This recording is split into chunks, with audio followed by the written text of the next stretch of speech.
Assalamualaikum warahmatullahi wabarakatuh. Perkenalkan, nama saya Khairatun Hisan dari Prodi Ilmu Administrasi Negara NIM 20042224 akan mempresentasikan video tentang area hukum. Yang pertama, subjek hukum. Subjek hukum adalah segala sesuatu yang menurut hukum mempunyai hak dan kewajiban sehingga memiliki kewenangan untuk bertindak. Subjek hukum terdiri atas manusia dan badan hukum. 1. Manusia. Berlakunya manusia sebagai pembawa hak, mulai dari saat ia dilahirkan dan berakhir pada saat ia meninggal dunia. Seorang bayi yang masih dalam kandungan ibunya dapat dianggap telah dilahirkan bila mana kepentingan si anak menghendakinya. Misalnya untuk menjadi ahli waris. Apabila si anak meninggal sewaktu dilahirkan, maka ia dianggap tidak pernah ada. 2. Badan hukum. Badan hukum adalah badan atau perkumpulan yang diciptakan oleh hukum, oleh karenanya dapat bertindak seperti manusia. Sebagai pembawa hak yang tidak berjiwa, badan hukum dapat melakukan persetujuan-persetujuan, memiliki kekayaan yang terlepas dari kekayaan anggotanya, dan bertindak melalui perantaraan pengurusnya. Adapun bentuk badan hukum, yang pertama, badan hukum publik. Badan hukum publik adalah badan hukum yang didirikan berdasarkan hukum publik yang menyangkut kepentingan publik atau orang banyak dan negara umumnya. Yang kedua, badan hukum perdata atau sipil.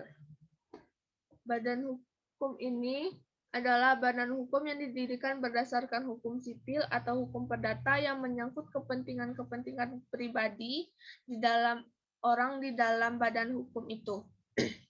Badan hukum ini merupakan badan swasta yang didirikan oleh orang pribadi untuk tujuan tertentu, yaitu mencari keuntungan sosial, pendidikan, ilmu pengetahuan, politik, kebudayaan, kesenian, dan sebagainya menurut hukum yang berlaku secara sah. 2. Objek hukum. Objek hukum adalah segala sesuatu yang berguna bagi subjek hukum dan dapat menjadi pokok dari suatu hukum, hubungan hukum yang biasanya berbentuk benda atau hak yang dapat dimiliki dan dikuasai oleh subjek hukum. Menurut pasal 503 KUHP, benda dibedakan menjadi dua. Yang pertama, benda berwujud dan benda tidak berwujud. Benda berwujud adalah benda yang dapat dilihat, diraba, dirasakan dengan indera manusia, misalnya rumah, tanah, dan sepeda motor. Benda tidak berwujud adalah benda yang hanya dapat dirasakan saja, yaitu semua hak, misalnya hak cipta, hak paten, dan hak merek. Sedangkan menurut pasal 504 KUHP, benda dibedakan menjadi benda tetap dan benda bergerak. Benda tetap adalah benda yang sifat, tujuan, atau penetapan undang-undang dinyatakan sebagai benda tetap. Contohnya, tanah beserta segala sesuatu yang melekat di atasnya, seperti bangunan atau tumbuhan. Benda bergerak. Benda bergerak adalah benda yang sifat dan ketentuannya dianggap sebagai benda bergerak. Contohnya, meja, sepeda. Hak atas benda bergerak seperti saham dalam PT, hak pakai atas benda bergerak. Yang ketiga, peristiwa biasa dan peristiwa hukum. Secara sederhana, peristiwa hukum adalah sebuah peristiwa yang dapat menggerakkan hukum atau menimbulkan akibat hukum. Contoh peristiwa hukum yaitu kelahiran, kematian, jual beli, dan sewa menyewa. Menurut Kamus Besar Bahasa Indonesia atau KBBI, peristiwa adalah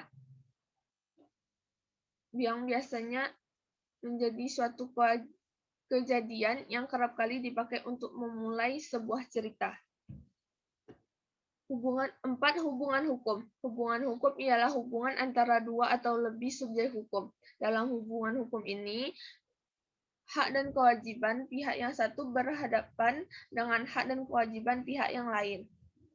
Hukum sebagai himpunan peraturan-peraturan yang mengatur hubungan sosial memberikan suatu hak kepada subjek hukum untuk berbuat sesuatu atau menuntut sesuatu yang diwajibkan oleh hak itu, dan terlaksananya kewenangan atau hak dan kewajiban tersebut dijamin oleh hukum.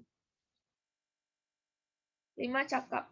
Cakap secara perdata berarti kecakapan seseorang untuk melakukan perbuatan hukum di lapangan perdata dan karenanya mampu untuk mempertanggungjawabkan akibat hukumnya.